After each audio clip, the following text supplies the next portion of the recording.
చూస్తున్నారా, నేనైతే కారులో నుంచి తీస్తున్నాను ఈ వీడియో. కిందకి దిగడానికి కూడా వాటర్ ఉన్నాయి.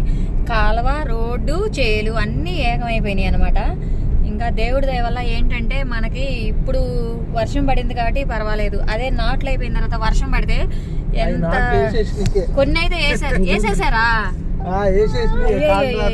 నాట్లు అసలు వేసేసారంట ఫ్రెండ్స్. అసలు మునిగిపోయినాయి అనమాట. ఎంత ఇబ్బందో ఈ వ్యవసాయం చేయాలంటే.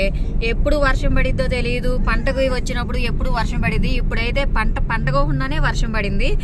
అసలు ఇలా అయితే ఇంకా వ్యవసాయం ఏం చేస్తారు? అందుకనే తట్టా బుట్ట అందరు సర్దుకుని మేము ఈ వ్యవసాయం చేయలేమని అందరు కూడా హైదరాబాద్ అని అలా వచ్చేస్తున్నారు. చూడండి, నిన్న అయితే మేము వచ్చేటప్పుడు అయితే బాగానే ఉంది. ఈ రోజు చూడండి ఎలా ఉందంటే, అయ్యో అసలు అది నాట్లు వేసేసారా? నేను ఇంకా వేయలేదేమో అనుకుంటున్నాను. మీకు తేడా గమనిస్తున్నారా? చూడండి, ఇక్కడ పక్కన కాలువ అనమాట, పంట కాలువ. దాని పక్కనే చేలు.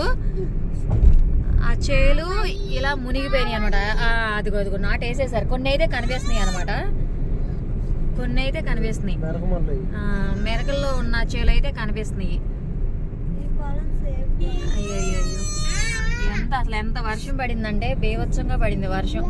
కాలువకి చేనికి తేడా లేకుండా ఉందన్నమాట. చాలా అంటే చాలా పడింది ఫ్రెండ్స్.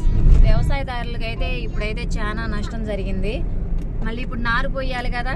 నారు కావాలన్నా ఇదే ఉన్నా రెడీమేడ్గా ఈ శారీ కాదు ఆ శారీ అని చెప్పి అనడానికి అదేం లేదు కదా.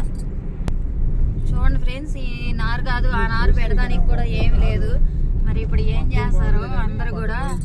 వాటర్ పోతే త్వరగా వాటర్ పోతే అరే అసలు నాటు వేయడానికి కూడా ఎక్కడ నారు మళ్ళు కూడా ఏమీ లేవు. మరి నీరంతా ఎప్పుడు వెళ్ళిపోయిద్దో. ఇప్పుడు మా ఇంటి దగ్గర ఉన్న వాళ్ళ మటుకి మా మామయ్య వాళ్ళు కానీ వీళ్ళందరూ కూడా చాలా బాధపడుతున్నారు. ఇలా అయితే ఎవరైనా బాధపడతారు కూడా. వ్యవసాయం చేయాలంటేనే తలనొప్పి వచ్చింది అనమాట. ఇప్పుడు క్లియర్గా కనిపిస్తుంది చూడండి. ఇది ఆల్రెడీ నాటు అయిపోయినాయి అనమాట. అసలు చూడండి, కాలువ కనిపిస్తుంది కదా, కాలువ సేమ్ మధ్యలో గట్టు, అవతల వైపు చేను. ఇక అంతే తేడా. ఇక్కడ కాలువన్నా కొంచెం తక్కువగా ఉంది.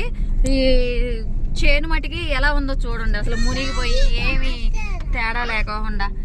ఎంత మనం తింటున్నామంటే అన్నం ఏదో కొంచెం తినేస్తున్నాంలే కానీ కొంచెం మిగలంగానే పడేస్తున్నాం. కానీ ఈ కష్టం మటుకి వ్యవసాయదారులకే తెలిసిద్ది. ఎంత కష్టపడితే మనకి 4 మెతుకులు నోట్లోకి వెళ్తున్నాయి అనేది. ఈ రోజు అయితే మేము ఊరొచ్చాం కాబట్టి మాకు రియల్గా తెలుస్తుంది అనమాట. ఇక్కడ చాలా అంటే చాలా బాధ కలుగుతుంది అనమాట. ఎంత నాట్లు వేసేసింది అనమాట.